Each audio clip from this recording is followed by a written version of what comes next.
Hello and welcome to attaQ. My name is Jakob, I'm your host, and you're watching a haQ vlog. Not so long ago, I put up a Q&A video in where I was answering questions asked by you, something that I requested because I wanted to do that Q&A video. The thing is, after doing that video, I was left with so many good questions that I thought maybe I should just make more videos on it. And it was also requested by some of you viewers. So here is the first part. Well, it's actually part 2 of the Q&A, and the theme is strategies for composing songs. So in this video, I'm going to feature these 3 comments, and we're going to start with RoboSardine on the AudioBus forum. Do you have a variety of strategies for composing songs or just one main one? If so, what are they or what is it? I can't answer that yet. That's why I'm making this video, because I don't think I have strategies. And then it hit me that if I made this video trying to answer some of your comments about composing songs and loops and whatnots, then I'd probably end up realizing I do have strategies. Hopefully, this video will be an answer to that question. So we'll just jump down to the next section of RoboSardine's comment here. I find myself being too meticulous when composing a song and end up getting fed up listening to the same part after constantly changing it. And so it starts to sound old before I have even finished it. Does this ever happen to you? If it does, what do you do about it? Yes, this happens to me a lot.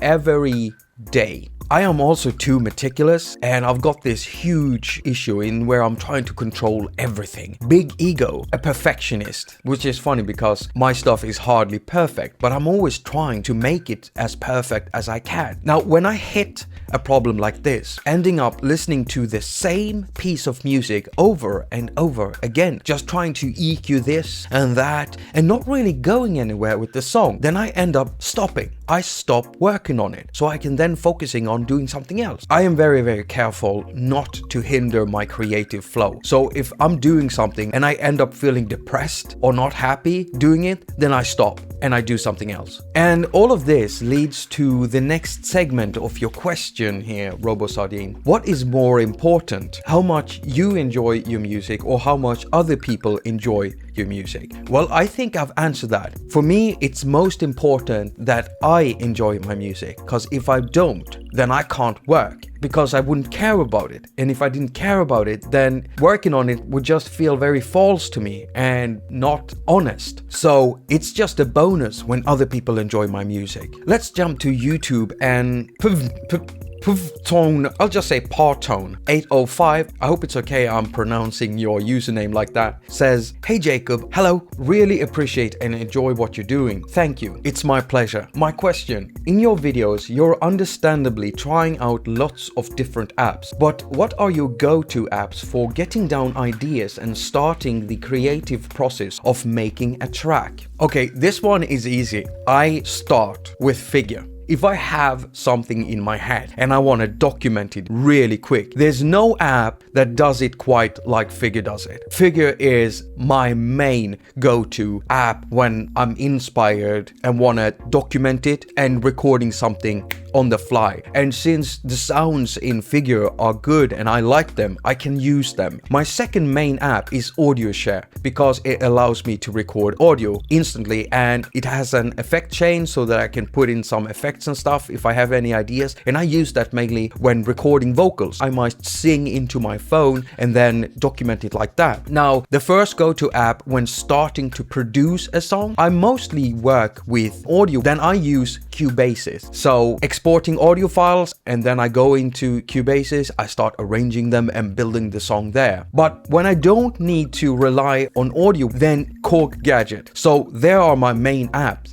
Document, Ideas, Figure, or AudioShare. Producing tracks, Cubase's, or Korg Gadget. And let me just add that me using a lot of different apps, many people ask me if I'm just using a lot of apps just to make videos of them, or if I'm actually using them. The thing is, I'm actually using them. them behind the scenes. Now sure, as I just mentioned, there are 4 apps that I use quite a lot, like all the time. But many of the apps that I've featured, I go back and use a lot. It's just that I don't post all the music I make because, as I answered earlier in this video, I'm a perfectionist and I have a hard time putting out stuff that I'm not quite satisfied with. Okay, back to Audio Buzz and the last comment I'm gonna answer. Nick B. Nice writes, when it comes to making a beat/song, what's your process? Do you have different strategies when starting, or do you have the same process every time? You see, in the beginning of this vlog, I didn't feel like I had strategies, but now when I've talked about this, my strategies is usually wait for an idea to pop up in my mind. That's what happens. I don't simply go in and try an app and force out an idea. If I don't feel like it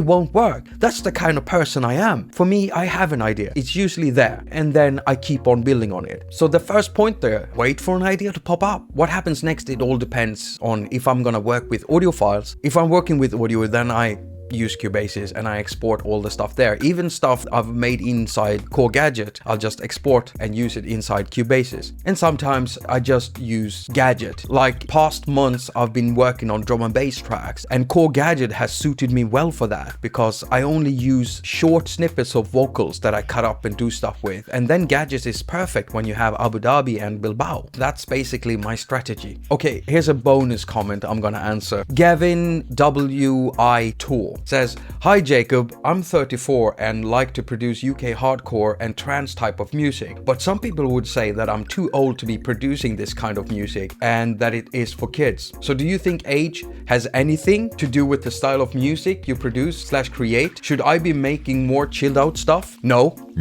It doesn't matter what age you are. I'm 37 and I'm never gonna stop doing stuff I like doing just because of my age. No. I don't think you should be producing something else other than what you like producing. It's your creativity, it's your music, and your age has given you experience. The older you get, the more experience and more knowledge you have to actually create what you want to create. I try to tell myself this every day. I will not listen to people trying to bring me down because of my age, physical appearance, beliefs, or anything. I create what I want to create because I choose to create that. And I have to feel good about what I create. I have to be proud of it. And I am. I hope that answers your question. Thank you so much for watching. All comments and ratings are very much appreciated. I will be making more vlogs trying to answer more of those leftover questions. They're not leftovers, but you know what I mean. I also have a Patreon site if you want to support me in that way. You can see the address right here, and you can also find it down in the description together with links to some resource sites for iOS musicians and also contact pages and social networks pages where you can find yours truly. As usual, I wish you a very productive week now. Go finger all of your stuff and have a lot of fun doing it.